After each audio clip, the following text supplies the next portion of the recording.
Hi, I'm Linda Fanaris, host of the B2B Brand180 podcast and CEO of Millennium Agency. And today we're going to be talking about video and how we can really drive video from a really unique angle using AI and video content creation. And I'm excited to bring in Dane Frederiksen from Digital Accomplice. And welcome, Dane. Thanks for coming in today. Absolutely. Thank you for having me. I'm glad to be doing this. Yes. So I'm going to share a little bit about yourself, and then you can also add in anything else you may want to share as well. But basically, Dane has about 30 years of video content creation expertise. He's worked with some great brands like Coke, Google, Taco Bell, National Geographic. We have heard of all of these, Discovery and Adobe, and many, many more. He has a superpower, and it's creating smart content strategies and execution plans where you can actually use videos in a multitude of different ways, depending on how you actually tackle video. So I think this will be great for our audience, especially the audience that really wants to be able to multiply the amount of video that they're doing and maybe get organized on how they may develop video content and use it in the future. So welcome, Dane. Did you want to share anything else today? Well, you kind of covered it all. It's after 30 years, I've got like so many chapters I've probably forgotten. So, I'm just here to help marketers do more and do better with video. I'm a video native. That's my world. I think it's now here for everybody, but people that aren't video natives seem to really struggle because it's just not literally their native world. So, I'm just hoping to share something of value there. No, that's great. And I think that that's the piece. I know we had spoken about this earlier, but one of the things about video is when you talk about video, I think some people think, oh my gosh, it's such a big production and there's so many challenges and I have to get models and I have to get equipment and I have to plan on what we're going to say and the scripting. What are you finding are some of the biggest challenges content marketers are facing today? You hit the nail on the head, I think, for a lot of content marketers who, as an industry, I think I'm certainly not the expert, but my sense is it's been very text focused for a long time with blogs and articles and things like that, because that's kind of what's easy. That's what's cheap. And, it works for like SEO and things like that. But the challenge as people are finding videos kind of become more and more relevant, more important, more consumed, the real problem is how do people who grew up in a text native world transition to a video native world where that's what everybody wants? They want their video and they want good quality and they want it, consistently, as well as search engines want that consistency. And video for SEO value is very highly weighted, is my understanding. So I think that's really the struggle is how do you start keeping that pace up with quality and consistency? Right. And a lot of companies won't even tackle video because the thought process itself is just overwhelming to Yeah. them. So there's a lot of different trends out there relating to, especially for content marketers around video and maybe how they should go about it. What kind of trends are you finding just sort of in general on the video side? On the video side, there's been what I would call a sort of silent revolution that kind of creeped in on all of us. Remote video was something that was there, but the pandemic just made that, front and center for everybody. Who doesn't remember the awkward early days of the pandemic with the Zoom calls with people with madness going on in the background, screaming kids or like whatever, people just trying to figure out how to do this. But now we've all got 5 years of remote video experience. We're doing interviews and conversations daily, and we kind of just know how to do this. We're sort of remote video native in a lot of ways. And I think what that also did is it opened the door for this, I don't know, professional content that pre-pandemic probably was not professional content. But now all the big brands are putting out like what we're doing right now. This is on par with what the biggest brands are putting out there for content. And so I think that kind of quietly opened the door that a lot of people haven't quite figured out what to do or what they could be doing with remote video. I'm just trying to evangelize that, hey, what we're sitting on right now, this is content, right? Any conversation of any value is content. So once I realized how valuable that this remote video content had become as content, that was like a big light bulb that went off for me that I think hasn't really gone off for a lot of marketers yet, is that they're sitting on a potential gold mine of content if they just learn how to build a system for capturing this remote video. do you have any recommendations for the audience on how they might be able to build some sort of system or have a system in place? And Funny you should mention.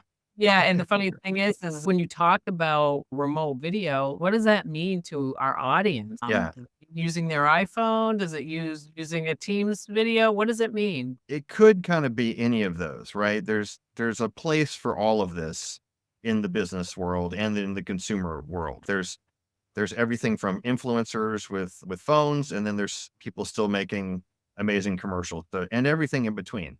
I think where I'm kind of trying to focus right now is this intermediate content. It's not necessarily Super Bowl commercials, and it's not, someone with a cell phone jumping around being all crazy. We're talking about business issues or issues that affect your customers.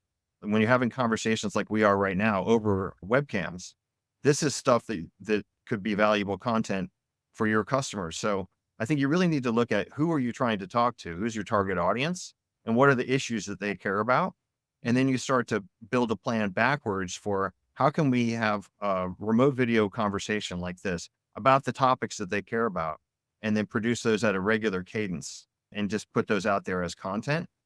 And then we're kind of getting to the point in the conversation where it's obvious everyone's talking about AI, but like Right. this is an area where AI combined with video can really be your superpower, because you've got all these tools now that make accessible to edit, repurpose, and put that kind of content out there to all these different channels. It's really a kind of a amazing opportunity that's been sitting right there in front of us that we're just now starting to wrap our heads around. So what do you think a company should do or a marketer should do? Should they pull together some sort of a document that says, okay, let's focus in on XYZ, let's use this person, let's talk about ABC. What are your, can you provide some insight on that? Yeah, I think you kind of touched on it, but just to sort of reiterate and maybe add a little bit more of a process to it, I would start with target audience. Who are we trying to talk to? And then you can make a list of what are the topics that they care about that we can speak to, that we have some expertise or could get people talking about these issues. And then you start looking at your channels. Where are these people gathered? Where are you going to find them? Are they on TikTok? Are they on LinkedIn? Are they listening to podcasts? And once you identify the channels that people want to be learning about this stuff, then you can come up with a production plan at a cadence and for the right channels that's going to work for you and for them. So for myself, I'm just launching a video podcast now. I'm going to do one interview a week with content marketers, Mhm. and I'm going to take that interview and release it in full on video and audio podcast. I'm going to then chop up the 7 questions that I ask for release one short every day, Sunday, Mhm. Monday, Tuesday. And then what that's going to provide me is video content every single day of the month. And then all that content will get repurposed into text format, blog, LinkedIn, and it's going to just go out to every channel that I can think of that would resonate with content marketers, my audience. And so Yeah. just using that as a template for what other people could do, audience, channels, and then just come up with a production plan to fill that pipeline. That's a great way to tackle that pipeline. Because I think to my point earlier, just the thought of video can be very, very overwhelming. So how do you create more comprehensive message or video and then break that up into pieces that can provide some valuable content Yeah. for the, because frankly, even today we know people do not have a lot of patience. They don't want to be listening to anything too lengthy. So I think some Yeah. key and tricks are really important for the audience. So when you talk about video creation, there's small companies out there, and then the larger companies who have a lot of resources available. But for those companies that don't have resources available, are there tools that you think that would be valuable for them? So, because what I'm Okay. hearing was think about who your audience is. Think about what you might want to deliver to your audience. Start to build out some sort of plan or strategy outline in place that we Mhm. deliver, and it doesn't have to probably be just one person, it could be a multitude of different people. And then how are you gonna break that up and slice that up into different pieces that you can deliver over a course of a period of time? Right. What should they use? Are there key tools out there that just make it so easy? And, Yeah. There, what are your thoughts around that? well, whenever we're talking about tools, I always like to remind myself that some people can't even, use a remote control. It's like, outside the scope of what some people want to handle, but some people want to have their tech friendly home and have every gadget in the world. Let's just acknowledge that there's a range, right, of what people are interested and capable of handling. The good news is the stuff in the middle has gotten a lot easier. You don't need to be a video editor anymore to edit video. So most people by now will be familiar with tools like Zoom or Google Meet or something like that. There are tools that are basically that easy that are used for video recording. You've got StreamYard, which I think we're using. We got Squadcast is another one Mhm. that I use for Yeah. recording video assets at a higher quality. And then you've got editing tools like this one called Descript, which is a little challenging for existing video editors like myself because it works a little differently. But that's good news for amateurs because the Mhm. way that it works is you'll bring your video into Descript and it is just transcript, it's all text. And then you use these AI tools to select the block of text that you want. And you kind of selecting these text blocks to move it into basically an edited video. And it's got amazing tools that will take out the ums and the ahs, all the unwanted stuff that you want. It's got a tool that'll make your eyes look like you're pointing to the camera when you're really not. So there's all these like little AI tips and tricks that you can absorb for most people pretty easily. I've seen people that don't really know how to edit, pick up the script and get into it. All this stuff is going to continue to evolve rapidly. So, you know, without getting into a list of like every single AI tool, let's just say it's a lot easier and it's going to get easier than it's ever been. But for some people, if they just don't want to do that, there's a huge group of video professionals and people that are influencers and things like that that can probably take the load off. You shouldn't have too much trouble finding people that want to help out with a process like this. You mean using freelancers or other Exactly. There's, make those. with the economic conditions and the way things have changed so fast, there's all kinds of people out there that would love to help. So, what other sort of tips or tricks would you recommend to our audience around AI and video development and editing and so on? Yeah, I think there's a lot of good reasons to educate yourself before you get started. And I think that there's some of us that want to figure it out completely before you start. But I think that we're in an age of rapid experimentation where you're probably better off just taking little small pieces of this process and testing them small. Just get started today. You could open up an application like QuickTime on your computer and just record yourself talking. See what Right. it sounds like. Do I like the background? Do I like the lighting? Are there little things that I could do? Can I close the door? Can I turn Right. on the light, off the light? Maybe get on Amazon and buy yourself a USB microphone and take it from, here to there. And Mhm. when you start playing with those kind of things, you'll start to see pretty quickly, hey, it's not too hard to make an incremental change. It's going to make a cumulative difference as I start going down this path of just always be recording. And I think just giving yourself permission to experiment and try, even if you don't post it online, that's okay. That's actually probably a really good thing. And I think that once you get enough of those tests under your belt, getting stuff out there and start sharing it in the community, get that feedback. Say, hey, on LinkedIn, hey, I'm working on something. I'm trying something out. What do you guys think? Maybe on a work Slack channel. I think there's been a tendency of needing to be camera ready to get out there. But Right. in the spirit of the remote video revolution, we're all doing it anyway.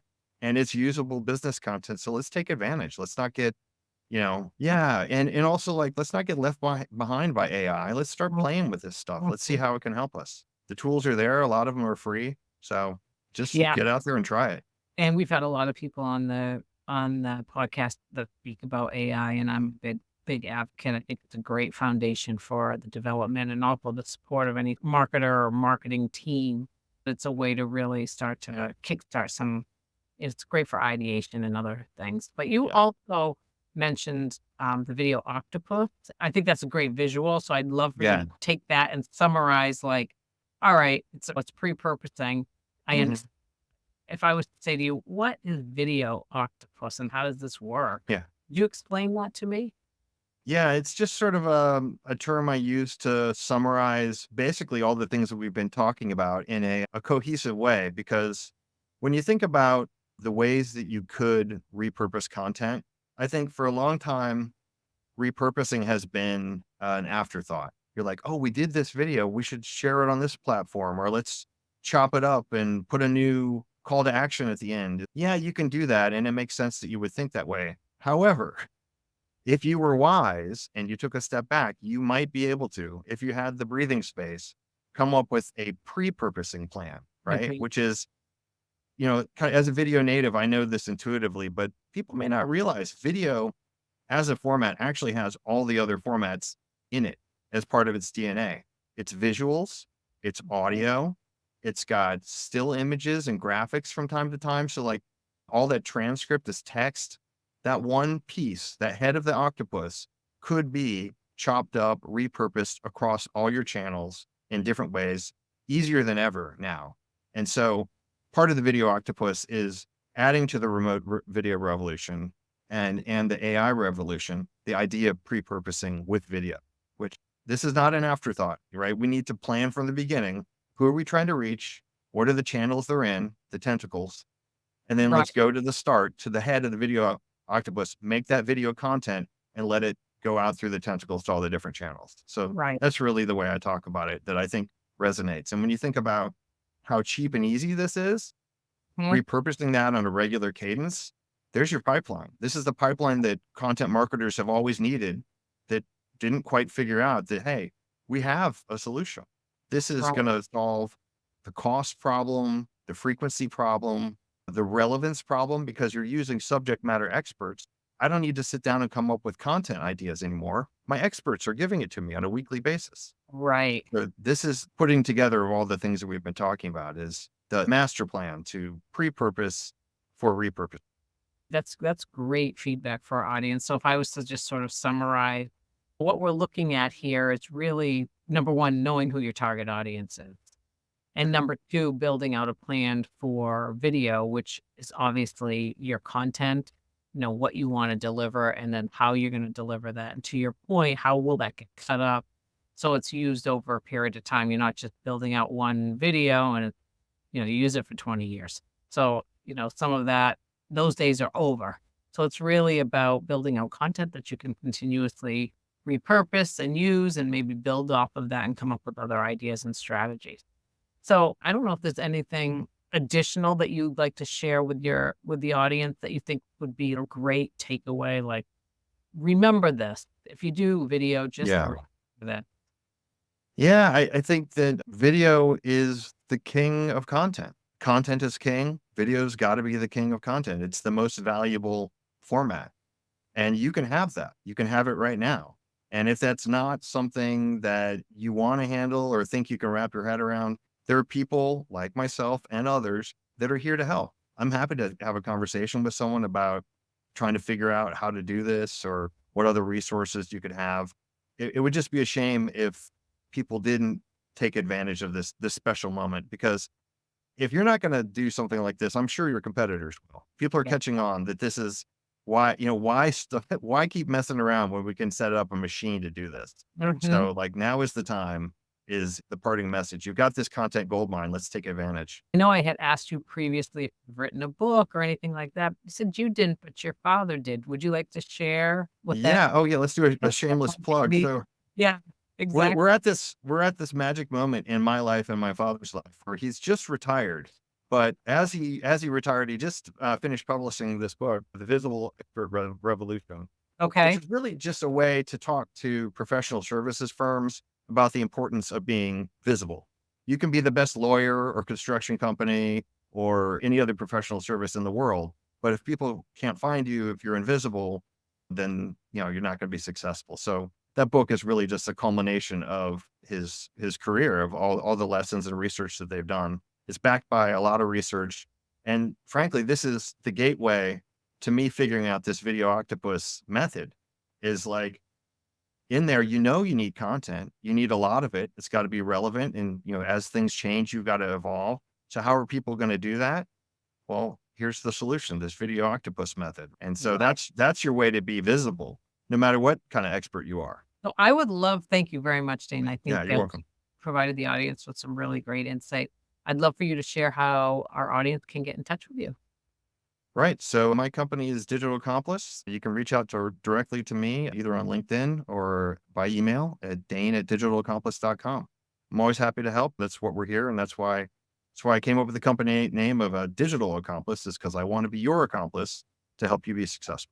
That's awesome. That's great. Thank you, Dane. So again, my name is Linda Fanaris, and I am the host of the B2B Brand 180 podcast. Thank you for joining us today. And if you like what you heard, please hit like, share, or subscribe.